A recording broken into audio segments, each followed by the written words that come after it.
So hello everyone, आज की हमारी इस वीडियो में हम पढ़ने वाले हैं TS inter second year economics के long question and answers. And ये पार्ट 3 होने वाला है।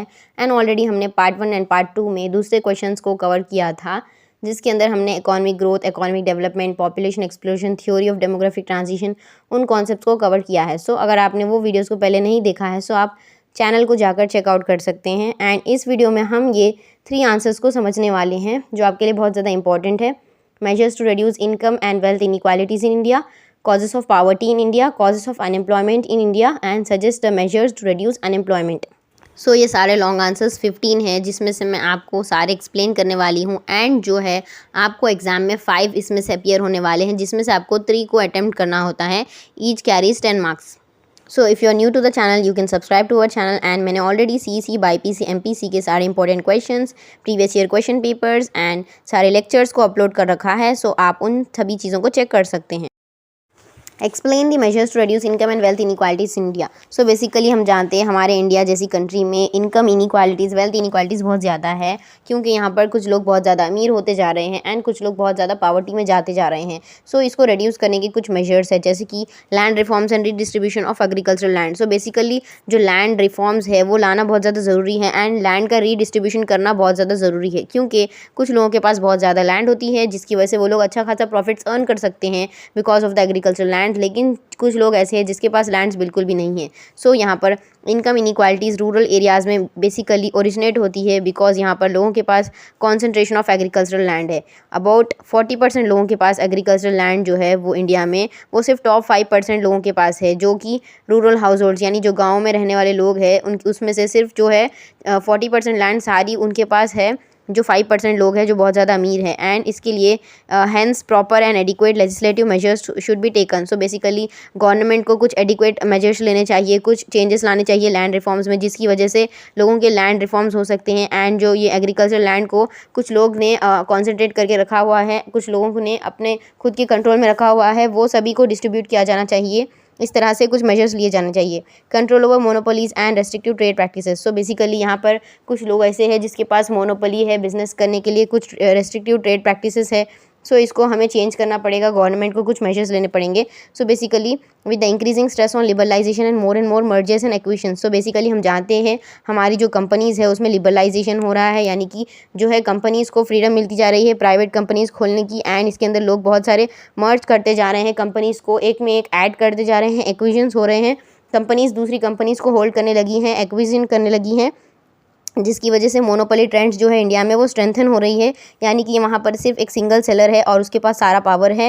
एंड इसकी वजह से इकोनॉमिक डिस्पैरिटीज़ होने लगी हैं, यानी कि लोगों में डिफरेंसेस आ रहे हैं लोगों के इनकम्स में। एंड इसकी वजह से जो है लोगों की जो कंट्रोल ऑफ मोनोपोली टेंडेंसी है उसकी वजह से बहुत ज़्यादा प्रॉब्लम आ रही है एंड लोगों की इनकम इनइक्वालिटीज़ में डिफरेंसेस आ रहे हैं। सो इसको भी रोकना एंड इसको कंट्रोल करना ज़रूरी है। Employment and wage rate policy. So basically employment क्या है, यहाँ पर इंडिया में अनएम्प्लॉयमेंट है, बिकॉज यहाँ लोगों को उतनी अच्छी तरीके से जॉब्स नहीं मिल रही है। एंड अगर उनको जॉब्स मिल भी रही है तो उनके वेजेस बहुत ज़्यादा लो है। सो बेसिकली यहाँ पर दिया गया है कि increase in employment opportunities and implementation of proper wage policies will reduce income and wealth inequality. So basically अगर हमारी कंट्री में एम्प्लॉयमेंट को बढ़ा दिया जाए, उसकी अपॉर्चुनिटीज़ लाई जाए एंड अगर लोगों को प्रॉपरली वेजेस दिए जाए, उसके लिए भी अच्छी पॉलिसीज़ को अगर लाया जाए, इसकी मदद से जो है हम इनकम एंड वेल्थ इनइक्वालिटीज़ को रिड्यूस कर सकते हैं। एंड जो गवर्नमेंट ऑफ इंडिया है उसने बहुत सारे प्रोग्राम्स को स्टार्ट किया है, जैसे कि integrated rural development programme IRDP, Mahatma Gandhi national rural employment guarantee scheme MGNREGS। So इस तरह के गवर्नमेंट ने कुछ स्कीम्स को लेकर आई है, जिसके अंदर लोगों के जॉब्स को प्रमोट करने के लिए और लोगों की वेजेस को इंक्रीज़ करने के लिए स्कीम्स लाई गई हैं। Social security measures. So basically social security measures जो है वो टैकल कर सकती हैं पावर्टी को और वो रिड्यूस कर सकती हैं इनकम इनइक्वालिटीज़। सो इस तरह के मेजर्स कुछ लिए जाने चाहिए, जिससे लोगों की गरीबी को दूर किया जा सके और लोगों की इनकम इनइक्वालिटीज़ को दूर किया जा सके। सो गवर्नमेंट ने कुछ ऐसे सोशल सिक्योरिटी मेजर्स भी लिए हैं, जहाँ पर जो वर्कर्स ऑर्गेनाइज्ड सेक्टर में काम करते हैं उनके लिए workman's compensation act, employment provident fund act, employees state insurance act, maternity benefit act, इस तरह के कुछ प्रोग्राम्स को गवर्नमेंट लेकर आई है। सोशल सिक्योरिटी मेजर्स है, इसके अंदर जो वर्कमैन होते हैं, जो एम्प्लॉयज़ होते हैं, उनको कंपनसेशन दिया जाता है, उनको प्रोविडेंट फंड दिया जाता है जब वो लोग रिटायरमेंट लेते हैं तब, एंड उनको इंश्योरेंस भी करके गवर्नमेंट देती है एंड उनको मैटरनिटी की रिलीफ भी दिए जाती है, उनको कुछ ऐसे बेनिफिट्स दिए जाते हैं वुमेन को। सो ये सारी चीज़ें ऑर्गेनाइज सेक्टर में हैं, लेकिन ये अनऑर्गेनाइज सेक्टर में इस तरह के बेनिफिट्स बिल्कुल भी नहीं हैं। Minimum needs programme, so basically जो मिनिमम नीड्स है इंसान के, बेसिक नीड्स ऑफ लाइफ है, जैसे कि फूड, क्लोथ, शेल्टर, ये हम कह सकते हैं बेसिक नीड्स है। इसके लिए भी गवर्नमेंट ने कुछ प्लान्स लाए थे, प्रोग्राम्स लाए थे, जैसे कि जो 6th 5 ईयर प्लान लाया गया था हमारे इंडिया में 1980 से लेकर 1985 के बीच, ये प्लान गवर्नमेंट ने लेकर आई थी। इसको 6th 5 ईयर प्लान कहा जाता है। सो इसके अंदर गवर्नमेंट ने ये डिसाइड किया था कि वो लोग फ्री एंड सब्सिडाइज्ड सर्विसेज को प्रोवाइड करेंगे through public agencies in order to improve the consumption level of the poor, यानी कि जो गरीब लोग हैं जिसका कंजम्पशन लेवल बहुत कम है, यानी कि उनके पास जब बेसिक नीड्स भी नहीं हैं, तो गवर्नमेंट ने ये वादा किया था कि वो लोग प्रॉमिस किया था कि वो लोग फ्री एंड सब्सिडाइज्ड सर्विसेज देंगे सभी गरीब लोगों को, ताकि उनका कंजम्पशन लेवल जो है उसको इम्प्रूव किया जा सके एंड उनकी जो प्रॉब्लम्स है, उनकी जो productive efficiency and standard of living है उसको इम्प्रूव कर सकें। Programmes for upliftment of rural poor, so basically जो रूरल लोग होते हैं, गाँव के लोग होते हैं, उनके अपलिफ्टमेंट के लिए भी गवर्नमेंट ने कुछ प्रोग्राम्स को इंट्रोड्यूस किया था। सो यहाँ पर गवर्नमेंट ने, ताकि लोगों की इनकम को रेज़ किया जा सके, लोगों की जो सैलरी है, वेजेस है, उसको इम्प्रूव किया जा सके, जो पूरेस्ट सेक्शन के लोग हैं, जो गरीब लोग हैं गांव के, उनके लिए गवर्नमेंट ने 3 तरह के प्रोग्राम्स को इंट्रोड्यूस किया था। यहाँ पर दिए गए हैं, जैसे resource and income development programmes for the rural poor. ये एक resource and income development programme था जिसकी मदद से लोगों के, जो गांव में रहते हैं लोग, जो रूरल लोग हैं, गरीब लोग हैं, उनकी इनकम सोर्स को इम्प्रूव किया जा सके। And special area development programmes, so special area development programmes भी किसी तरह की स्पेशल एरियाज़ पर फोकस करता था, जिसमें वो लोग डेवलपमेंट के बारे में कुछ आइडियाज़ लाते थे गवर्नमेंट, और कुछ इंट्रोड्यूस किया था ये प्रोग्राम ताकि गरीब लोगों की मदद हो सके।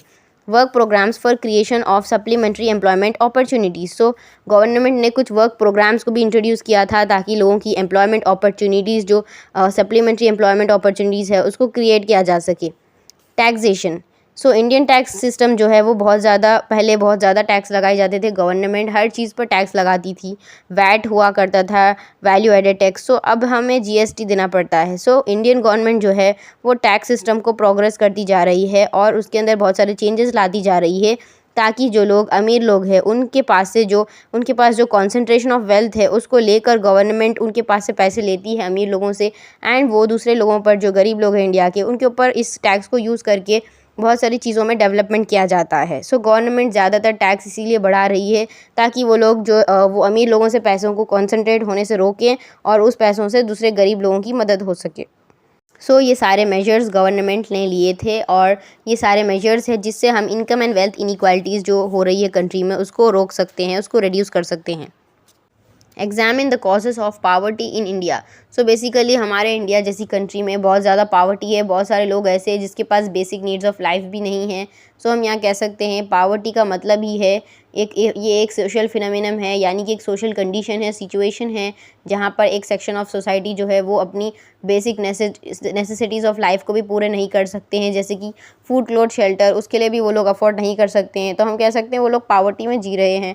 एंड यहाँ पर पावर्टी के कुछ इंपॉर्टेंट कॉजेज़ है, जैसे कि concentration of economic power. So India जैसी कंट्री में कॉन्सेंट्रेशन ऑफ इकोनॉमिक पावर है, यहाँ पर बहुत ज़्यादा इनकम गैप है, यानी कि कुछ लोग बहुत ज़्यादा अमीर है एंड कुछ लोग बहुत ज़्यादा गरीब है। सो इंडिया में इनकम गैप जो है बेसिकली अर्बन रूरल बायस की वजह से होती है, यानी कि जो लोग सिटीज़ में रहते हैं, शहरों में रहते हैं, उनको अच्छी सैलरीज़ एंड एम्प्लॉयमेंट अपॉर्चुनिटीज़ है, लेकिन जो लोग गाँव में रहते हैं उनके पास उतनी अच्छी अपॉर्चुनिटीज़ नहीं हैं। इनइक्वालिटीज़ जो है इंडिया के इनकम एंड वेल्थ में कॉन्सेंट्रेशन ऑफ इकोनॉमिक पावर की वजह से हो रही है, एंड ये मेन रीज़न है जिसकी वजह से जो रिच लोग हैं वो रिचर होते जा रहे हैं एंड पुअर लोग हैं वो पुअरर होते जा रहे हैं। Under exploitation of natural resources, so basically हमारी कंट्री में बहुत ज़्यादा नेचुरल रिसोर्सेज है, लेकिन हम उसको अच्छे से यूज़ नहीं करते हैं, यूटिलाइज़ नहीं करते हैं, इसका अंडर एक्सप्लॉयटेशन हो रहा है। सो बेसिकली जो नेचुरल रिसोर्सेज इंडिया के हैं वो फुल्ली एंड प्रॉफिटेबली एक्सप्लॉयटेड नहीं है, जिसकी वजह से लोगों में इनकम इनइक्वालिटीज़ हो रही हैं एंड लोगों की पावर्टी इंक्रीज़ हो रही है। Heavy population pressure, so India हमारी हाईएस्ट पॉपुलेशन वाली कंट्री है एंड वर्ल्ड में सबसे लार्जेस्ट पॉपुलेशन हमारी कंट्री में है, एंड जो हाईएस्ट ग्रोथ रेट है इंडिया का पॉपुलेशन का और जो low growth rate of national income है, इसकी वजह से भी लोगों का पर कैपिटा इनकम जो है वो नीचे आता जा रहा है एंड इसकी वजह से भी पावर्टी बढ़ती जा रही है। यानी कि हमारी कंट्री में लोग बहुत ज़्यादा हो रहे हैं, लेकिन लोगों की इनकम जो सैलरी है वो उतनी ज़्यादा बढ़ नहीं रही है, जिसकी वजह से भी लोगों में पावर्टी हो रही है। अनएम्प्लॉयमेंट। सो बेसिकली इंडिया एक ऐसी कंट्री है जहाँ पर लेबर जो है वो एबेडेंट क्वांटिटी में अवेलेबल है, बिकॉज हमारे पास रैपिड ग्रोथ ऑफ पॉपुलेशन है, लेकिन इसकी वजह से हम प्रॉपरली एम्प्लॉयमेंट को प्रोवाइड नहीं कर सक रहे हैं। हर इंसान को काम नहीं मिल रहा है। जो एंटायर वर्किंग पॉपुलेशन है वो बिल्कुल भी काम ढूंढ नहीं पा रही है, एंड जिसकी वजह से अनएम्प्लॉयमेंट इंक्रीज़ हो रहा है, एंड अनएम्प्लॉयमेंट इंक्रीज़ होने की वजह से लोगों में पावर्टी भी इंक्रीज़ हो रही है। Poor education. सो बेसिकली हमारे इंडिया में लो एजुकेशनल अटेनमेंट्स है, जिसकी वजह से लोगों की लोअर लेवल ऑफ इनकम हो रही है, एंड इसकी वजह से भी पावर्टी हो रही है। Low availability of essentials. So basically हमारी कंट्री में low availability of essential commodities है, यानी कि हमारी कंट्री में जो बेसिक नेसेसिटीज़ ऑफ लाइफ है वो भी लोगों को अवेलेबल नहीं हो रही है। लोगों को एसेंशियल चीज़ें भी नहीं मिल रही है, इसका शॉर्टेज भी हो रहा है। जो कंज्यूमर गुड्स होते हैं जिसको हम कंज्यूम करते हैं हमारे डे टू डे लाइफ में, ये गुड्स जो है वो भी शॉर्टेज है इस गुड्स का भी, और ये गुड्स भी बहुत ज़्यादा महंगे होते जा रहे हैं, और जिसकी वजह से लोगों का जो ये है कि वो गरीब लोग इसको अफोर्ड नहीं कर सक रहे हैं, एंड लोगों की लो level of standard of living हो जा रही है। इन्फ्लेशन, यानी कि जो फूड कॉमोडिटीज़ होते हैं, जो सारे गुड्स होते हैं, सर्विसेज होते हैं, उसके ऊपर प्राइसेस उसके बढ़ते जा रहे हैं, बिकॉज इसको हम इन्फ्लेशन कहते हैं जब कंटिन्यूस प्राइस राइज होता है सभी चीज़ों का, गुड्स एंड सर्विसेज का, जिसकी वजह से जो गरीब लोग हैं उनका परचेजिंग पावर बहुत छोटा हो रहा है, वो लोग खरीद नहीं सक रहे हैं हर चीज़, एंड जो गरीब लोग हैं उनकी फिक्स्ड सैलरी होती है, इसकी वजह से उनका बहुत बड़ा नुकसान होता है, बिकॉज जो इन्फ्लेशन बढ़ते जाता है, चीज़ों की प्राइस बढ़ती जाती है, तो लोग सारी चीज़ें खरीद नहीं सकते हैं, इसकी वजह से भी पावर्टी होने के चांसेस है। लो टेक्नोलॉजी। हमारी कंट्री में लैक ऑफ टेक्नोलॉजी है, हमारी कंट्री में उतनी अच्छी एडवांस टेक्नोलॉजी बिल्कुल भी नहीं है, जिसकी वजह से लोगों की पर कैपिटा प्रोडक्टिविटी भी लो हो रही है, एंड इसकी वजह से कंट्री में इकोनॉमी में पावर्टी आ रही है। कैपिटल डेफिशिएंसी, यानी कि हमारी कंट्री में लैक ऑफ कैपिटल है, इसकी वजह से लोगों को आउटडेटेड इक्विपमेंट्स यूज़ करना पड़ रहा है प्रोडक्शन प्रोसेस में, यानी कि हमारे पास लोगों ने कैपिटल को इन्वेस्ट करना बहुत कम कर दिया है, लोग उतना अच्छे से कैपिटल इंट्रोड्यूस नहीं कर सक रहे हैं बिजनेसेस के अंदर, जिसकी वजह से लोगों को old machinery and outdated equipments use करना पड़ता है, इसकी वजह से जो है मार्जिनल प्रोडक्टिविटी लो है, एंड इसकी वजह से low level of income and poverty होती है। Liberalisation, privatisation, globalisation, model of development. So basically जो लिबरलाइजेशन, प्राइवेटाइजेशन एंड ग्लोबलाइजेशन, ये इसका मतलब होता है कि हम private industries and private businesses को इंक्रीज़ कर सकते हैं, एस्टैब्लिश कर सकते हैं, और ये गवर्नमेंट ने इंट्रोड्यूस किया था ताकि लोग अपने प्राइवेट बिजनेस को एस्टैब्लिश कर सकें। सो यहाँ पर ये जो मॉडल है एलपीजी का, ये अवॉइड करता है agriculture and agro based industries में, यानी कि इस मॉडल के हिसाब से हम हमारे एग्रीकल्चर एंड जो एग्रो बेस्ड इंडस्ट्रीज़ है उसके अंदर हम प्राइवेट बिजनेस नहीं कर सकते हैं, प्राइवेटाइजेशन नहीं कर सकते हैं, और ये बहुत बड़ा एम्प्लॉयमेंट का एक मेजर सोर्स है इंडिया में। सारे इंडिया के लोग, बहुत सारे लोग एग्रीकल्चर में लगे हैं, इसकी वजह से भी पावर्टी इंक्रीज़ हो रही है। सोशल फैक्टर्स, जैसे हमारी कंट्री में कुछ सोशल फैक्टर्स है जो कि इलिटरेसी है, यानी कि लोगों के पास अच्छा एजुकेशन नहीं है, इग्नोरेंस है, यानी लोगों के पास सेल्फ अवेयरनेस नहीं है, रिलीजियस आइडियाज़ है लोगों के, और कास्टिज़म है जो प्रिवेंट करता है लोगों को, वो लोग मॉडर्न आइडियाज़ को अडॉप्ट नहीं कर सक रहे हैं, एंड वो लोग टेक्निक्स ऑफ प्रोडक्शन को भी अडॉप्ट नहीं कर सक रहे हैं, एंड जिसकी वजह से high level of rural indebtedness है, बिकॉज यहाँ पर गाँव के इलाकों में लोगों को बहुत ज़्यादा लोन्स पे करने होते हैं और उनके ऊपर बहुत ज़्यादा कर्जा होता है, जिसकी वजह से इफेक्ट है और कॉज है, ये सारे रीजंस हैं पावर्टी होने के। Explain the causes of unemployment in India, suggest measures to reduce unemployment. So basically unemployment एक बहुत बड़ी प्रॉब्लम है हमारी इंडिया में, लोगों के पास काम बिल्कुल भी नहीं है, उनको जो काम करना चाहिए वो उनके पास अवेलेबल नहीं है। सो बेसिकली अनएम्प्लॉयमेंट का यहाँ पर मीनिंग दिया गया है, unemployment refers to a situation in which persons who are able and willing to work at a prevailing wage rate do not find any job, यानी कि जो लोग काम करना चाह रहे हैं, पर्सन्स है, वो लोग एबल है, यानी कि उनके पास कैपेसिटी है, और वो लोग विलिंग है, यानी कि वो काम करना चाहते हैं at the prevailing wage rate, यानी कि जो एग्जिस्टिंग वेज रेट्स है, जो एग्जिस्टिंग सैलरी या फिर जो वेजेस है उस पर वो लोग काम करने तैयार है, लेकिन उनको काम मिल नहीं रहा है, they do not find any job. So causes of unemployment है यहाँ पर, जैसे कि jobless growth, increase in labour force. So basically jobless growth का मतलब यहाँ पर दिया गया है कि जो हमारी इंडिया है वहाँ पर जो 3 डेकेड्स ऑफ इकोनॉमिक प्लानिंग है, यानी कि जो 3 डेकेड्स ऑफ इकोनॉमिक प्लानिंग लाई गई थी इंडिया में, जो 10-10 साल का पीरियड था वो इंडिया में लाया गया था, उसके अंदर क्या हुआ था कि जो जीडीपी है वो इंक्रीज़ हो रही थी, जीडीपी ग्रोथ रेट जो थी वो लो थी शुरू में, लेकिन जो 3.5% थी पर एनम, एंड जो एम्प्लॉयमेंट थी वो इंक्रीज़ हो रही थी at a reasonable rate up to 2%, यानी कि जो शुरुआत में 3% से इकोनॉमिक जो जीडीपी है वो इंक्रीज़ हो रही थी, लेकिन वो बहुत लो थी, लेकिन जो एम्प्लॉयमेंट था वो इंक्रीज़ हो रहा था अप टू 2%, लेकिन जब से जीडीपी ग्रोथ रेट हुआ है, इंक्रीज़ हो चुका है, लेकिन जो एम्प्लॉयमेंट रेट है वो बिल्कुल भी इंक्रीज़ नहीं हो रहा है। यानी कि यहाँ पर हमारी कंट्री में जीडीपी तो बढ़ रही है, यानी कि हम गुड्स एंड सर्विसेज को प्रोड्यूस कर रहे हैं, हमारी कंट्री की वैल्यू बढ़ रही है इकोनॉमिक कंडीशन में, लेकिन हमारे कंट्री में जॉब्स उतने ज़्यादा इंप्रूव नहीं हो रहे हैं, एम्प्लॉयमेंट का ग्रोथ रेट नहीं हो रहा है। इंक्रीज़ इन लेबर फोर्स, जैसे हम जानते हैं हमारी कंट्री में largest population in the world है, सो हम कह सकते हैं रैपिड ग्रोथ ऑफ पॉपुलेशन जो इंडिया की है उसकी वजह से large expansion of labour force है, एंड जो है इसकी वजह से लेबर फोर्स बहुत ज़्यादा ग्रो हो रही है, लेकिन अनएम्प्लॉयमेंट इसकी वजह से इंक्रीज़ हो रही है, बिकॉज हर इंसान को काम नहीं मिल रहा है कंट्री में। इनअप्रोप्रिएट टेक्नोलॉजी, इंडिया एक ऐसी कंट्री है जहाँ पर लेबर अबेंडेंट क्वांटिटी में अवेलेबल है, लेकिन कंट्री हमारी ऐसी है जो कि लेबर इंटेंसिव टेक्निक्स को अडॉप्ट नहीं कर रही है। लेबर इंटेंसिव टेक्निक्स एक ऐसी टेक्निक होती है जहाँ पर जो इंडस्ट्रीज़ है उसमें ज़्यादातर काम लेबर को दिया जाता है और इसमें मशीन्स को सब्स्टिट्यूट कर दिया जाता है, यानी कि मशीन का काम लेबर को दे दिया जाता है। लेकिन हमारी कंट्री ऐसी कंट्री है जहाँ पर लेबर बहुत ज़्यादा अवेलेबल है, लेकिन लोग जो है वो लेबर इंटेंसिव टेक्निक्स को अडॉप्ट नहीं कर रहे हैं वेरियस सेक्टार्स में। लेकिन जो प्रोड्यूसर्स है वो ज़्यादातर क्या कर रहे हैं, वो लोग इंक्रीज़ करते जा रहे हैं कैपिटल, वो लोग सब्स्टिट्यूट कर रहे हैं कैपिटल फॉर लेबर, क्योंकि उनको ऐसा दिखता है कि उनको वेजेस नहीं देने चाहिए, उनके वेजेस के खर्चे बच जाएंगे, जिसकी वजह से वो लोग मशीन्स को डाल रहे हैं, मशीन ज़्यादा जल्दी काम कर रही हैं एंड प्रोडक्टिवली गुड्स को प्रोड्यूस कर रही है, लेकिन लोगों को काम बिल्कुल भी नहीं मिल रहा है। इसकी वजह से लार्ज अनएम्प्लॉयमेंट हो रहा है। Inappropriate education system. So according to Gunnar Madriel, India's education policy do not aim at development of human resources. So basically India एक ऐसी कंट्री है जहाँ की एजुकेशन पॉलिसी बिल्कुल भी अच्छी नहीं है, हमें सिर्फ चीज़ों को मेमोराइज़ करना सिखाया जाता है, हमारे पास कोई क्रिएटिव थिंकिंग नहीं है, इनोवेटिव आइडियाज़ नहीं है एंड सोचने की क्षमता नहीं है। हम सारी चीज़ों को रटते हैं बिना कुछ समझे, बिकॉज हम कोई चीज़ को अंडरस्टैंड नहीं करते हैं और इसकी वजह से हमारे ह्यूमन रिसोर्सेज में डेवलपमेंट होना बिल्कुल भी अवेलेबल नहीं है, बिकॉज हमारे जो स्किल्स है, ह्यूमन की कैपेसिटी है सोचने की, उसमें कोई डेवलपमेंट नहीं आ रहा है। हम सिर्फ एजुकेशन को एज ए मेमोराइजेशन लेकर चल रहे हैं और ये डिफेक्टिव प्रॉब्लम है और ये एक डिफेक्टिव सिस्टम है और इसकी वजह से जो है अनप्रोडक्टिव एजुकेशन सिस्टम की वजह से बहुत ज़्यादा इंक्रीज़ इन एम्प्लॉयमेंट हो रहा है।